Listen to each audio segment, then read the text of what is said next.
ಓಂ ಶ್ರೀ ಗುರುಭ್ಯೋ ನಮಃ. ನಮಸ್ಕಾರ ವೀಕ್ಷಕ, ನಾನು ನಿಮ್ಮ ಪಂಡಿತ ರಾಘವೇಂದ್ರ ಆಚಾರ್ಯ ಮಾಡೋದು ನಮಸ್ಕಾರಗಳು. ವೀಕ್ಷಕರೇ, ದೈವಫಲ ಯೂಟ್ಯೂಬ್ ಚಾನಲ್ಗೆ ಸ್ವಾಗತ.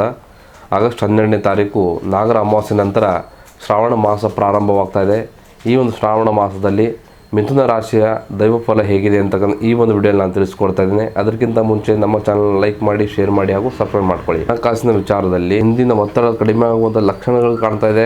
ಆದಾಯ ಹೆಚ್ಚಾಗಿದೆ ಎಂದು ಅನಗತ್ಯ ಖರ್ಚು ಮಾಡದೆ ಭವಿಷ್ಯಕ್ಕಾಗಿ ಹಣವನ್ನು ಉಳಿಸಿಕೊಳ್ಳಿ. ಇನ್ನು ಉದ್ಯೋಗ ಕ್ಷೇತ್ರದಲ್ಲಿ ನಿಮ್ಮ ಪ್ರತಿಭೆಯನ್ನು ತೋರಿಸಿಕೊಳ್ಳಲು ಸೂಕ್ತ ಸಮಯ ಬರಬಹುದು. ನಿಮ್ಮ ಕೆಲಸಕ್ಕೆ ಮೆಚ್ಚುಗೆ ಸಿಗುವಂತ ಸಾಧ್ಯತೆ ಇವೆ. ಕೆಲವರಿಗೆ ಹೊಸ ಸಂಸ್ಥೆಯಲ್ಲಿ ಕೆಲಸ ಮಾಡುವಂತ ಅವಕಾಶಗಳು ಬರ್ತದೆ. ಉದ್ಯೋಗಕ್ಕಾಗಿ ಪ್ರಯತ್ನ ಮಾಡ್ತಾ ಇದ್ರೆ ಸಂತಸ ಸುದ್ದಿಯನ್ನು ಕೇಳ್ತೀರಾ. ಇನ್ನು ವ್ಯಾಪಾರ ಮಾಡುವವರಿಗೆ ಭವಿಷ್ಯದಲ್ಲಿ ಉತ್ತಮ ಫಲವನ್ನು ನೀಡಬಹುದು.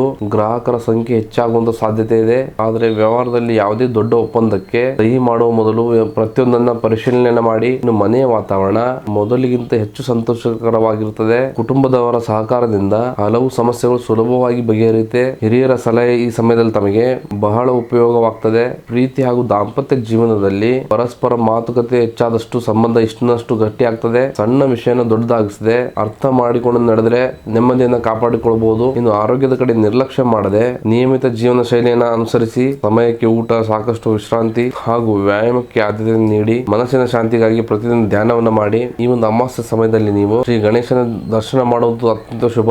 ಓಂ ಗಣಪತಿ ನಮಃ ಮಂತ್ರವನ್ನು ಭಕ್ತಿಯಿಂದ ಜಪವನ್ನು ಮಾಡಿ. ವಿದ್ಯಾರ್ಥಿಗಳಿಗೆ ವಿದ್ಯೆ ಸಾಮಗ್ರಿಯನ್ನು ದಾನವನ್ನು ಮಾಡಿ. ಇದಾಗಿತ್ತು ಶ್ರಾವಣ ಮಾಸದ ಮಿಥುನ ರಾಶಿಯ ದೈವಫಲ. ತಮ್ಮದು ಕೂಡ ಮಿಥುನ ರಾಶಿ ಆಗಿದ್ರೆ ಈ ಒಂದು ವಿಡಿಯೋನ ಲೈಕ್ ಮಾಡಿ, ಶೇರ್ ಮಾಡಿ ಹಾಗೂ ನಮ್ಮ ಚಾನಲ್ನ ಸಬ್ಸ್ಕ್ರೈಬ್ ಮಾಡ್ಕೊಳ್ಳಿ. ಮತ್ತು ತಮ್ಮ ಜೀವನದಲ್ಲಿ ಏನೇ ಸಮಸ್ಯೆಗಳಿದ್ರೂ ನೇರವಾಗಿ ಬಂದು ಭೇಟಿ ನೀಡಿ ಅಥವಾ ಫೋನ್ ಮುಖಾಂತರ ಪರಿಹಾರವನ್ನು ಕಂಡುಕೊಳ್ಳಿ. ಧನ್ಯವಾದಗಳು.